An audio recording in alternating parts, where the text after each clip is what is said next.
So good morning. Obviously, I'm not Edward Johnson, but Edward sends his regrets he couldn't be here today, so I will try to do my best Edward Johnson impersonation, maybe without the bow tie. So I want to share with you a couple things that are going on with LYNX and some of the major emphasis areas that we are embarking on. Obviously, we are working on enhancing our communications, that not only with our external partners, but also with our internal staff as well. That's with our funding partners and our employees, our operators, by having town hall meetings, etc. That has been going pretty well. We want to improve our service efficiency, and you're going to see a little bit more of that here in a minute. I'll explain that a little bit more in depth. We want to establish more partnerships, and again, you're going to see a little bit more of activity that we're doing there in the partnership area here in a minute. We want to increase our brand recognition and our community involvement. That just doesn't mean by having the CEO be more involved in the community. That actually is reaching down further, even into our chiefs and our directors. We're now actually Edward is requiring our staff to be involved in a not-for-profit that is involved with our service, and it's gone pretty well. It's kind of innovative, and at first it was a little strange, but we've all embraced that. It's been a good feedback we've gotten from the community. But more than anything, we want to improve our customer confidence in the system. And one of the ways we wanted to try to do that was to embrace technology more than we have in the past. So to give you a little idea of how we're trying to do that, I've got a short video I want to share with you, and see if I can get this working. Hi, and welcome to LYNX. My name is Edward Johnson. I serve as the Chief Executive Officer for your local transit agency. In 2017, LYNX will roll out a number of technology projects that we believe will enhance the customer's experience as well as continue to build customer confidence. So, come on board and learn more about these exciting projects. Imagine a future where all of your traveling information is readily available and easily accessible, all right from your smartphone. LYNX is dedicated to improving the way you commute by providing the technology you need to make your trip as easy and enjoyable as possible. The first way we're doing this is by offering free Wi-Fi to LYNX customers, now available on all fixed-route vehicles, allowing you to remain connected to on-the-go internet access. And Wi-Fi is just the beginning. No more wondering, did I miss my bus? In the coming months, we will be able to provide you with real-time bus location information for all of our links on an interactive map. And if you do happen to miss your bus, you will be able to see the next buses serving your stop, along with expected arrival times.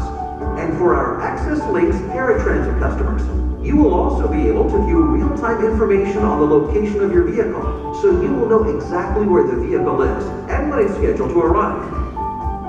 And if you use our NeighborLink service for your local trips or to connect to the bus, you will be able to schedule those trips through our mobile app. So whether you need a ride immediately or you want to schedule one in advance, you will be able to do it all from your mobile device.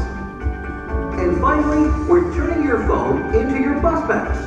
Soon, you will be able to purchase any type of bus fare through a secure mobile payment app, allowing even more ways for you to ride stress-free. Get there with LYNX, your reliable connection to Central Florida. To learn more about the ways LYNX is improving your commute in 2017, visit golynx.com.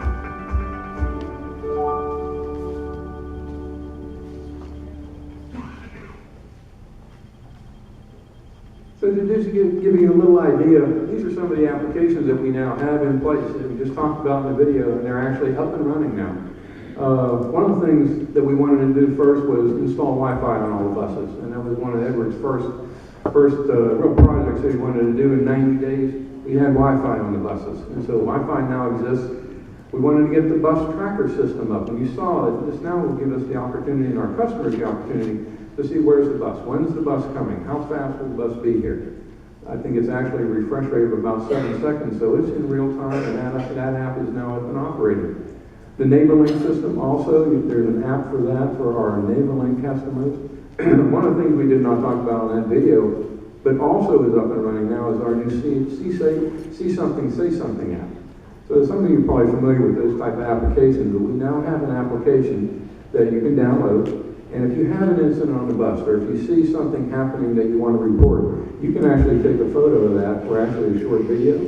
You then send it to our dispatch center, and we can react to that. Now, obviously, if it's a 911 call, you have the availability to call 911. But that's another safety and security aspect that we have put in place and is now up and operational. And lastly, but not least, we now have a mobile app to purchase tickets. You can always purchase tickets online, but you can now do it on your mobile app. So we've enhanced technology, we've really moved that forward, we've got still some things to come. But one of the biggest things we've done is on our paratransit activities. Now, we've embraced mobility management and trying to enhance how we deliver paratransit in our area. And you're all probably familiar with the Ubers and Lyfts of the world. Paratransit now, we have more embraced how we can utilize and work the Ubers and Lyfts into the fabric of how we deliver paratransit activities. So we're about 1 day away, or maybe today it's happening, about to sign a contract with Lyft so that we can actually move some passengers to there.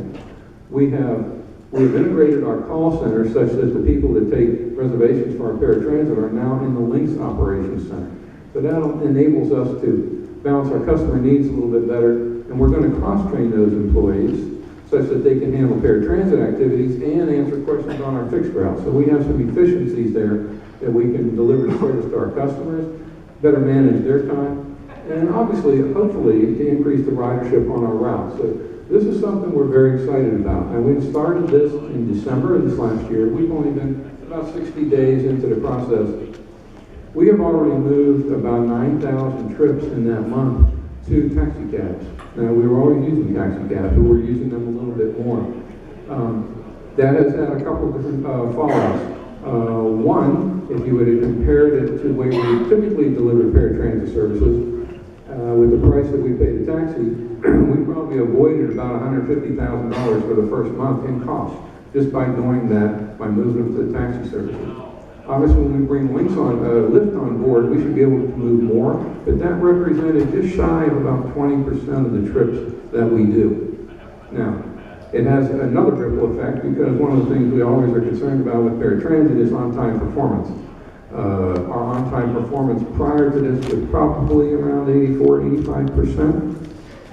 After the first month, we've already seen our on-time performance increase to about 92%. So we're seeing some good results of the activity and some cost savings. So we can't wait to see what we can do with a real Lyft model, and we incorporate Lyft into the fabric of what we're doing. A couple of years ago, in 2011, we finished our Vision 2030 plan, and what that did was it examined a lot of the services that we're currently providing. It focused on the 22 main corridors that we deliver our service on, and actually added another 4 during the study.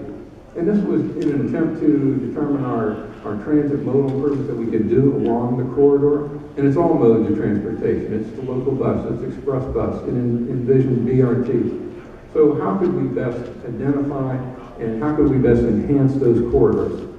So this would be a costly and a long-term goal. So what we're trying to do is this summer, we have focused on 2 primary goals, or 2 primary routes, I would say. The 436 corridor that we have and the State Road 50 corridor. Those are 2 of our, if you'll call our workforce routes where we deliver services. This summer we plan to have an industry day where we would bring in some of the shareholders along those corridors and could be involved to kind of share how can we move this effort forward. What's in it for everybody? Where's the piece that you would be involved in? How would you kind of embrace that so that we can start moving forward on how we implement this plan as we go forward? So that's not all. I mean, we're looking at obviously also how we optimize the routes that we currently are doing. Now, we have an existing system, and as you can imagine, we're somewhat constrained by the amount of funding that we get, but we certainly want to ensure to our funding partners and to our customers that we're utilizing the best system that we can, and we're utilizing that money the best way we can. Some of those routes are very heavily utilized, some are not as heavily utilized, so we want to make sure that we focus our resources and our efforts on the best way to deliver that service. This plan we're working on now, we'll probably start even implementing some of the aspects and the recommendations of this plan this fall as we start our new fiscal year. Fiscal year run starts in October, so you'll see some of the results of this already being implemented in the next couple months. So we're excited about that too. I mentioned some of the partnerships that we've dealt upon, and this is just a list of a couple of the new entities we brought into the fold and some of the things that we're doing as partnerships as we reached out to some of these other entities. Central Florida Expressway. We're doing they do the, like the bus hostage takeover situation. Oops. We lost that. Lost it. But we,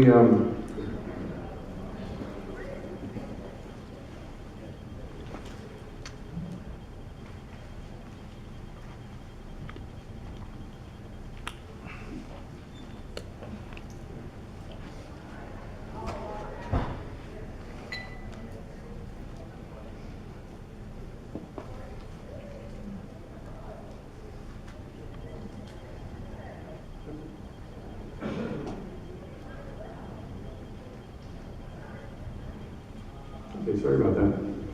Yeah, we're working on partnerships with all these entities here in various aspects, particularly the next couple ones, Valencia, University of Central Florida, and Seminole State College. What we've done with them is we've reached out to the colleges and we've offered them, and we've actually signed agreements with them that we could offer all the services that LYNX provides, the bus routes, at basically no cost. So they pay one fixed fee, and all their students, their faculty, and staff can ride LYNX services anywhere in the system if they show their student ID or their active employee badge. That has been very well received by the universities. They see it as a win-win, particularly in the aspects of the University of Central Florida. If you're familiar with them, you know how fast that university is growing. So one of the things that they're excited about is the potential of taking those students away from their needs to group build more parking garages. Because obviously the traffic on campus is getting bigger, and that expands their needs to provide parking garages. So obviously this is a step in that direction to kind of release some of that pressure.